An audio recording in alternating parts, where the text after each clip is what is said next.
Facebook पर लोग बहन बना लेते हैं। फेसबुक पर हमारे मुसलमान लड़कियां और लड़के फेसबुक चलाते हैं। मुसलमान लड़की फेसबुक चला रही है, मैसेज आया अस्सलाम वालेकुम बहन कैसी हैं आप, वालेकुम सलाम। अभी बहन भाई से बात शुरू हुई, वो आई लव यू पर जाके कब खत्म होगी नहीं मालूम। इसीलिए मैं कहता हूं कि सोशल मीडिया आज बेहयाई और ज़नाकारी का बहुत बड़ा अड्डा बनता चला जा रहा है। और मैं अक्सर हदीसों में तकरीरों में वो हदीस भी पेश करता हूं। अल्लाह के नबी ने फरमाया, जब एक मर्द और एक औरत जब अकेले में मिलते हैं तो तीसरा वहां शैतान होता है। अगर फेसबुक पर भी एक लड़का लड़की अकेले में बात कर रहे हैं, व्हाट्सएप पर लड़का लड़की अकेले में बात कर रहे हैं, तो तीसरा शैतान मौजूद है। चाहे वो लड़का बहुत मुत्तकी और परहेजगार हो, वो लड़की बहुत बड़ी आलिमा हो, मदरसे में पढ़ने वाली नेक लड़की हो, तब भी अगर एक लड़का और लड़की फेसबुक पर, व्हाट्सएप पर, इंस्टाग्राम पर, टेलीग्राम पर, किसी भी प्लेटफॉर्म पर अगर बात कर रहे हैं तो तीसरा शैतान वहां पर भी मौजूद है। इसलिए पर्दा बहुत जरूरी चीज है। बेटियां जवान हो जाए, समझाओ कि सबसे बात नहीं करना है, सबके सामने बेपर्दा नहीं आना है। तुम्हारी खाला का लड़का, तुम्हारे चाचा का लड़का, तुम्हारे मामू का लड़का, ये गैर महरम है तुम्हारे लिए। हमारे लड़कों के दोस्त आते हैं घर में, हमारी बहन चाय लेकर के आती है, भाई के दोस्तों के सामने चाय ला कर रखती है। क्यों भाई? कहते अरे यार मेरी बहन है तो मेरे दोस्तों की, तेरे कहने से तेरे दोस्तों की बहन हो जाएगी। आपको मालूम नहीं है जिन दोस्तों को आप अपने घर में लाते हैं और आपकी जवान बहन उनको चाय पिलाती है, वो दोस्त आपस में जब जाते हैं तो कहते हैं यार फलाने की बहन तो माशाअल्लाह बड़ी खूबसूरत है, उस पर कमेंट बाजी होती है, आपको अंदाजा नहीं। आपकी बहन है, दूसरों की वो बहन नहीं है। इसलिए बहन वाला मामला मत रखिए। आपके दोस्त आए तो घर में कोई ऐसा कमरा बनवाइए, घर में कोई ऐसी जगह बनवाइए जहां औरतों की एंट्री ना हो और महरम और गैर महरम का फर्क आपके घर में। ये तीनों साहबी जब पहुंचे, अम्मा आयशा ने कमरे में पर्दा लगाया हुआ था। कमरे के उस पार अम्मा आयशा बैठी हुई हैं, इस पार ये तीनों लोग बैठे हुए हैं। जैसे ये तीनों लोग पहुंचे, अब्दुल्ला बिन जुबैर पर्दे के उस पार जाते हैं और अपनी खाला के गले लग करके रोने लगते हैं और कहते हैं खाला जान मुझको माफ कर दीजिए, मुझे वो बात नहीं बोलनी चाहिए थी जो मैंने बोली है। गौर करो मेरे भाइयों, आज के दौर में कौन अपनी गलती को मानता है, लेकिन अब्दुल्ला बिन जुबैर ने अपनी गलती को माना। कहा खाला जान मुझसे गलती होगी, मुझको माफ कर दीजिए। अपनी खाला के गले लग करके रोने लगे। खाला कहती है नहीं नहीं, मैंने बहुत बड़ी कसम खाई थी, मैं अपनी कसम को नहीं तोड़ूंगी, मैं तुझसे बात नहीं करूंगी। अम्मा आयशा जब ये बोलने लगी, इधर से ये दोनों साहबा कहने लगे अरे अम्मा आयशा आप तो नबी की बीवी हैं, आप तो नबी की बड़ी चहेती बीवी हैं, क्या आपने नबी का ये फरमान नहीं सुना, क्या आपने नबी की ये हदीस नहीं सुनी, ला यहिल्लु लिमुस्लिमिन अन यहजुरा अखाहु फौqa सलास। किसी मुसलमान के लिए जायज नहीं कि अपने मुसलमान भाई से 3 दिन से ज्यादा ताल्लुक तोड़ के रखे। अम्मा आयशा आपका भांजा है, आपकी बहन का बेटा है, चलो मान लिया उसने गलती कर दी, अब माफी मांग रहा है, आप माफ कर दीजिए, अपने भांजे को माफ कर दीजिए, उससे बोलचाल शुरू कर दीजिए। वो दोनों उधर से उभार रहे हैं, इधर से अब्दुल्ला बिन जुबैर गले लग के रो रहे हैं। आखिर अम्मा आयशा ने माफ कर दिया और अपनी कसम को तोड़ने की वजह से 40 गुलाम आजाद किए उन्होंने कफारे के तौर पे। और जब भी इस वाक़े को याद करती थी अम्मा आयशा इतना रोती थी, इतना रोती थी, उनका दुपट्टा उनके आंसू से भीग जाता। ये सहाबा थे मेरे, सहाबा से सीखो। दिल में बुग़्ज़ मत रखो मेरे भाई, दिल में बुग़्ज़ रख के जाओगे अल्लाह के पछताना पड़ेगा। किसी का हक मारा है तो हक दे दो। हुकूकुल इबाद का मामला बहुत खतरनाक है। और जब हुकूकुल इबाद की बात आई है तो ये भी कान खोल करके सुन लो, अपनी जुबान का भी बड़ा नपा तुला इस्तेमाल करो, जुबान का इस्तेमाल भी बड़ा नपा तुला करो। किसी को जुबान से कुछ कहने के पहले सोच लिया करो। आपके सीमांचल के कई जलसों में, तकरीरों में मैं नहीं आ पाया, कुछ मजबूरियां थी मेरे साथ, कुछ मसाइल थे मेरे साथ, हो सकते हैं किसी के साथ। यकीन करें मेरे भाइयों, लोगों ने फोन करके इतना बुरा भला का, इतनी गालियां दी कि आप नहीं सोच सकते। कभी कभी तो दिल इतना टूट जाता है, दिल चाहता है कभी इस इलाके में कदम न रखा जाए। लेकिन हम ये भी जानते हैं अगर 10 लोगों ने बुरा भला कहा है तो 100 लोग ऐसे भी जो अपनी आंखों पर, अपनी पलकों पर बिठाने वाले और दुआएं देने वाले और याद करने वाले हैं। मेरे भाइयों, आप जुबान से क्या किसको बोल रहे हैं इसका भी हिसाब होगा अल्लाह के यहाँ। अल्लाह के प्यारे नबी हजरत मुआज इब्ने जबल से कहते हैं कि ऐ मुआज इब्ने जबल, अमलिक अलैका लिसानक, ऐ मुआज इब्ने जबल, अपनी जुबान को तू कंट्रोल कर ले। सारे दीन का खुलासा, सारी शरीयत का खुलासा, सारे इस्लाम का खुलासा ये है, तो अपनी जुबान को कंट्रोल कर ले। हजरत मुआज इब्ने जबल ने कहा, ऐ अल्लाह के नबी, व इन्ना लमुआखज़ून बिमा नतकल्लमु बिही, ऐ अल्लाह के नबी, क्या जुबान से हम जो बोलते हैं, क्या उसके ऊपर भी अल्लाह ताला हमारी पकड़ करेगा? क्या उस पर भी अल्लाह ताला हमको सजा देगा? आपने फरमाया, ऐ मुआज, मैं तो तुमको बहुत समझदार आदमी समझा करता था, तुम ये कैसी बात कर रहे हो? वहल युकब्बुन नासु अला मनाखिरिहिम इल्ला हसाइदा अलसिनतिहिम, ऐ मुआज, कल कयामत के दिन लोग नाक के बल घसट करके जहन्नम में जाएंगे, उनको घसीट करके नाक के बल जहन्नम में डाला जाएगा, इसी जुबान के करतूतों की वजह से, इसी जुबान से किए जाने वाले अमाल की वजह से। जुबान की हिफाजत करो मेरे भाई, जुबान से किसी को तकलीफ मत पहुंचाओ, जुबान से किसी की चुगली मत करो, किसी की कीमत मत करो, किसी की जासूसी मत करो, किसी के बारे में कमेंट मत करो, अपनी फिक्र करो, अपने बच्चों की फिक्र करो, अपने अमाल की फिक्र। अब आइए उस आयत को थोड़ा हम तफसील से देखते हैं, जो आयत मैंने खुतबे मसनूना की बात पढ़ी थी, सूरह निसा की आयत नंबर 36। वाबुदुल्लाह, अल्लाह की इबादत करो, वला तुशरिकू बिही शैया, और अल्लाह के साथ किसी को शरीक न करो। दुनिया का सबसे बड़ा गुनाह शिर्क अल्लाह क्या माफ नहीं हो सकता। हमें लगता है कहीं रेप हो रहा है, कहीं चोरी हो रही है, कहीं कत्ल हो रहा है, कहीं हत्या हो रही है, हमें लगता है बहुत गुनाह हो रहा है और शिर्क हो रहा है, कोई बात नहीं। अभी उत्तर प्रदेश की सरजमीन पर लखनऊ के करीब मेरा प्रोग्राम था। प्रोग्राम के लिए जब मैं जाने लगा, 4 व्हीलर चलाने वाले भाई से कहा कि भाई किस रास्ते से जाओगे?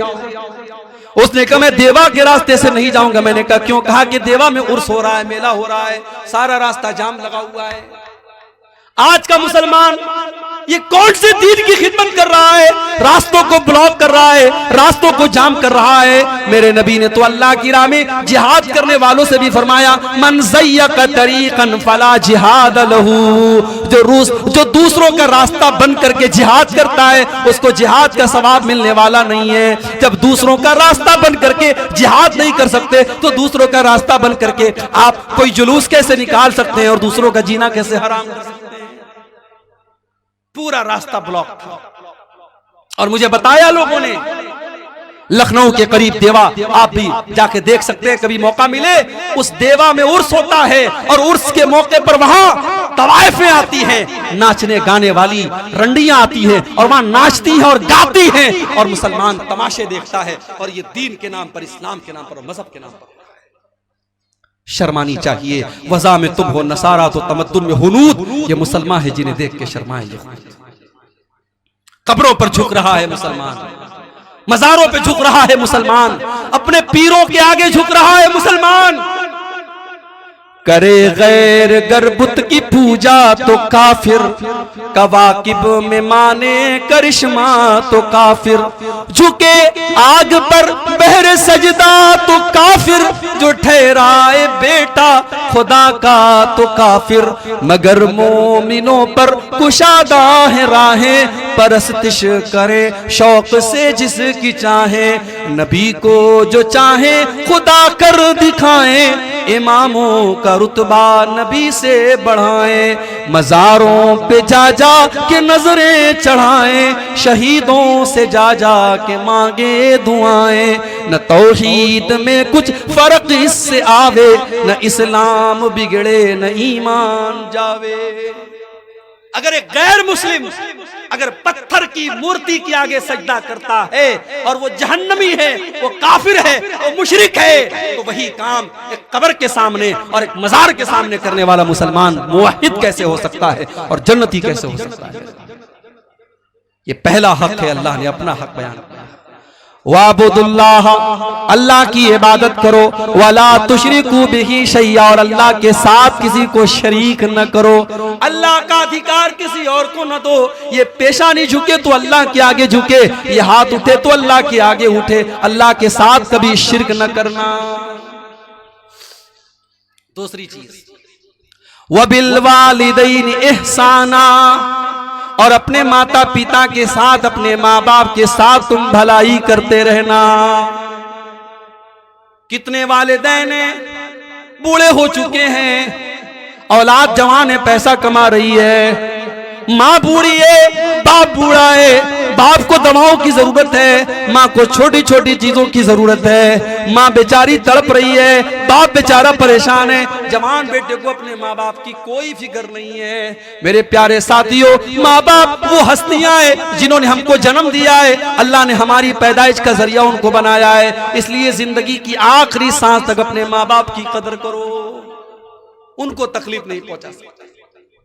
अगर आपके बाप ने आपके साथ गलत भी किया तब भी नहीं कर सकते, बाप भी गलत करता है, जरूरी नहीं हमेशा बाप सही हो। मैंने बेटों की आंखों में भी आंसू देखे हैं, याद रखिए। ठीक है, हम लोग तकरीर करते हैं वालिदैन के ऊपर, लेकिन समाज की कड़वी सच्चाई यह भी है, बहुत सारे बाप ऐसे हैं जिन्होंने अपनी औलादों को रुलाया। औलाद के साथ नाइंसाफी करने वाली माएं, औलाद के साथ नाइंसाफी करने वाले बाप, कान खोल करके सुन लें, अल्लाह क्या उनको भी हिसाब देना पड़ेगा। हमने ऐसे बच्चों को भी देखा है जिनको उनके माँ बाप ने आंसू उनकी आंखों में लाए। अल्लाह के नबी के सामने एक साहबी आते हैं, उनका नाम बशीर है, उनके बेटे का नाम नोमान है। साहबी कहते हैं, अल्लाह के नबी, मैं अपने बेटे नोमान को अपनी एक जमीन देना चाहता हूँ, एक खजूरों का बाग देना चाहता हूँ। अल्लाह के नबी ने फरमाया, ऐ बशीर, क्या आपके और भी बेटे हैं? कहा कि हाँ अल्लाह के नबी, और भी बेटे हैं। आपने पूछा, क्या आपने सारे बेटों को खजूरों का बाग दिया है? नहीं नहीं है अल्लाह के नबी, सबको तो नहीं दिया है, मैं इसी बेटे को देना चाहता हूँ। आपने फरमाया, ऐ बशीर, ये जुल्म है, ये अत्याचार है, ये नाइंसाफी है, और अगर तुम ये चाहते हो मैं इस नाइंसाफी पर मैं गवाही दे दूं, वल्लाहि ला अशहदु अला जौरिन, ऐ बशीर, मैं इस जुल्म के ऊपर गवाही नहीं दे सकता। औलाद के साथ नाइंसाफी भी जुल्म है। मेरे 5 बेटे हैं, एक बेटे को खूब नवाज रहे हो और 4 बेटों को छोड़ के बैठे हो, ये जुल्म नहीं? बहू है, 4 बहू हैं, एक बहू के 100 गुना माफ, और एक बहू से एक एक चीज पर हिसाब लेना, मेरी माओ ये जुल्म नहीं है, ये जुल्म है और आपको हिसाब देना पड़ेगा।